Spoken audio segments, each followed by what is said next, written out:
The law of human nature புக்கில் இருக்கிற 17th லா. உங்கள் வீட்டில் பெரியவங்க இருப்பாங்க, குழந்தைங்களும் இருக்கும். ஆனால் 2 பேருமே வெவ்வேறு உலகத்தில் வாழ்ந்துட்டு இருக்காங்க அப்படின்னு நீங்கள் என்னைக்காவது யோசிச்சிருக்கீங்களா?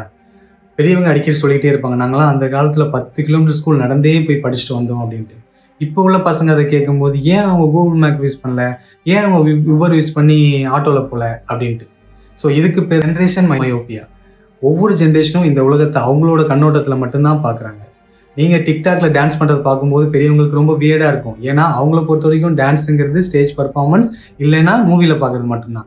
உங்களுக்கு அவங்க பழைய பாட்டை கேட்கும்போது உங்களுக்கு வியர்டாக இருக்கும், எப்படி இதெல்லாம் கேட்குறாங்க அப்படின்ட்டு. இந்த டிஃப்ரென்ஸை நீங்கள் புரிஞ்சிக்க ஆரம்பிக்கும் போது ஒவ்வொருத்தவங்களுக்கும் இருக்கிற இடைவெளி குறைஞ்சிரும், நீங்கள் நல்லா பழகவும் ஆரம்பிக்க முடியும்.